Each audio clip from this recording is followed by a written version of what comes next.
ሰላም ሰላም ውድ ተከታዮችና ተመልካቾች፣ በላይፍ ቼንጂንግ ቢዝነስ ትሬኒንግ ኤልሲፒቲ ዛሬ የማቀርበው ርዕስ ካለፈው ቅዳሜ ካቀረብኩት ርዕስ የቀጠለ ነው። ቅዳሜ ያቀረብኩት ርዕስ ፈጠራን በቢዝነስ ድርጅቶች እንዴት ማሳደግ ይቻላል የሚል ነው። ቅዳሜ ከ1 እስከ 3 አቅርቤያለሁ። ዛሬ ደግሞ ከ4 እስከ 9 ያሉት ነጥቦች አቀርባለሁ። 4 ለማወቅ ጉጉት ያለው ሁሉ መበረታታት አለበት። ኢንሃንሲንግ ክሪኤሲቲ።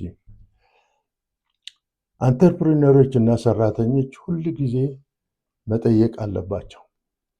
ጥያቄዎችን በተለያዩ መልኮች መቅረብ አለባቸው። ለምን እንዲህ ይሆናል? ለምን በሌላ መልክ አይሆንም? ለምን በዚህ መልክ ቢሆንስ? የሚሉ ጥያቄዎችን መጠየቅ።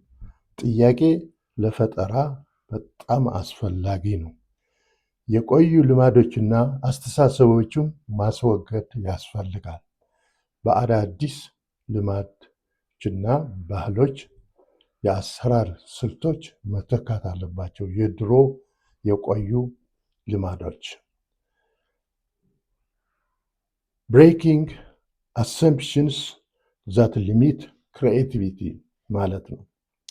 5ኛ ችግሮቹን እንደ ተግዳሮቶች ማየት። ቪዊንግ ፕሮብሌምስ አዝ ቻሌንጅስ። ማንኛውን ችግር ለፈጠራ እድል ይከፍታል። ችግር ካለ ለፈጠራም እድል ይከፍታል ማለት ነው።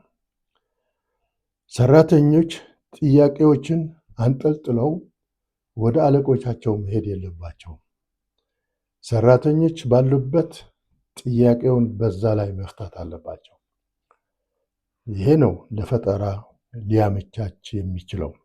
ካልሆነ ፈጠራ የሚባለው ነገር በድርጅቶች አይካሄድም። ሁል ጊዜ የገጠሙት ችግሮች፣ ጥያቄዎች አንጠልጥሎ ወደ አለቆቻቸው የሚሄዱ ከሆነ፣ ስለዚህ በዚህ መሰረት ድርጅቱም ሊታደስ ይችላል። ደንበኞቹም ይስባሉ። ደንበኞቹን ፍላጎት ማርካት ይቻላል። 6 ፈጠራን የሚያጎለብቱ ስልጠናዎች መስጠት። ፕሮቫይዲንግ ክሪኤቲቪቲ ትሬኒንግ። በአብዛኛው ሰው ፈጠራን የመፍጠር ችሎታ አለው። ተፈጥሮአዊ ችሎታ ይኖረዋል። ግን ይሄ የተፈጥሯዊ ችሎታ በስልጠና መታደስ አለበት። በስልጠና መሳል አለበት። አንድ ሰው ምን አለ? አንድ ጸሐፊ መካከለኛው ሰው ከኤዲሰን ማለት ኤሌክትሪክ የፈጠረ፣ ከፒካሶ ደግሞ የሙዚቃ የአርቲስት ወይም ሼክስፒር የሚለየው መፍጠር ብቃቱ መኖሩ አይደለም፣ ግን ያለው ብቃት የመጠቀም ችግር አለው። ስለዚህ ሰው ምንድነው? የመጠቀም ችሎታ የለውም። ብቃቱ አለው፣ ችሎታው አለው ለመፍጠር፣ ግን የመጠቀም ብቃት ግን የለውም። ስለዚህ መጠቀም አለበት ችሎታውና ብቃቱ ለፈጠራ። ሰራተኛው የፈጠራ ስሜቱን ማሳደግ አለበት። ማበረታታት ይገባዋል። መሰልጠን ያስፈልገዋል። በስራ ላይ ያለ መሰልጠን፣ ወደ ትምህርት ቤት ገብቶ መሰልጠን፣ በወርክሾፖች፣ ሰሚናሮች፣ በባለሙያዎች ውይይት መሰልጠን፣ መጽሐፍትና ጆርናሎችን በማንበብ መሰልጠን ለፈጠራ ከፍተኛ አስተዋጽኦ ያበረክታሉ። 7 የፈጠራ ድጋፍ መስጠት። ፕሮቫይዲንግ ሰፖርት። ፈጠራን ለመፍጠር ለሚያካሂዱ ሰራተኞች ሁል ጊዜ ድጋፍ ያስፈልጋቸዋል። በሪሶርስ ማለት በገንዘብ፣ በማቴሪያል፣ በመሳሪያ ድጋፍ ያስፈልጋቸዋል። የስራ ጊዜያቸውም 20% የስራ ጊዜያቸውም ለፈጠራ እንዲያውሉት መፍቀድ አለበት ድርጅቱ።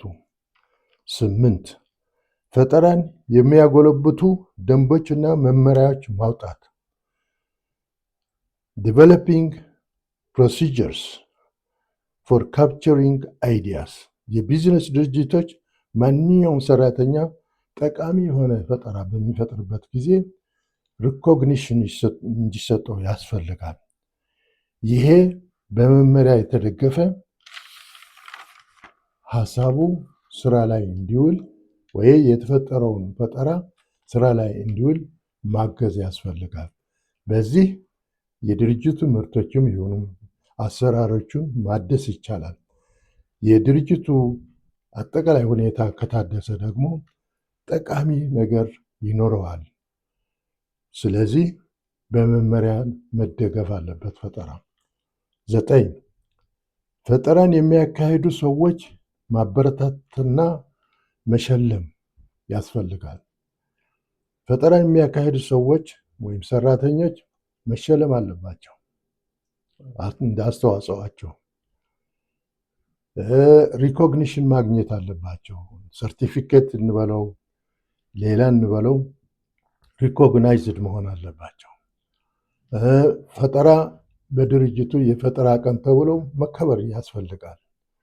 ስለዚህ ለድርጅቱም እንደዚህ አይነት አሰራር ጠቃሚ ነው። ፈጠራን የሚገድቡ የሚያሰናክሉ ነገሮች ካሉ ደግሞ ማስወገድ ያስፈልጋል። ስለዚህ በዚህ መልኩ ፈጠራ በማካሄድ ድርጅቶችን ማሳደስ ያስፈልጋል። ሁል ጊዜ በፈጠራ መታደስ አለባቸው። ቢዝነስ ድርጅቶች ከኤንቫይሮንሜንቱ ጋር መሄድ አለባቸው፣ መስማማት አለባቸው፣ መለወጥ አለባቸው። የደንበኞችን ፍላጎት ማርካት አለባቸው። ከተወዳዳሪዎቹም በልጠው መገኘት አለባቸው። በምን እንደሚበልጧቸው ማየትና ማስተካከልም ይገባቸዋል። ለዚህም ሰራተኞቻቸው ኤምፓወር ማድረግ ያስፈልጋል። ፓርቲሲፔሽንም እንዲጎለበት ማድረግ ያስፈልጋል። በዚህ መልክ ነው እንግዲህ ፈጠራን ማሳደግ የሚቻለው በድርጅቶች። ሳብስክራይብ፣ ሊንክ፣ ሼር፣ ላይክ፣ ኮሜንት አድርጉም። አመሰግናለሁ።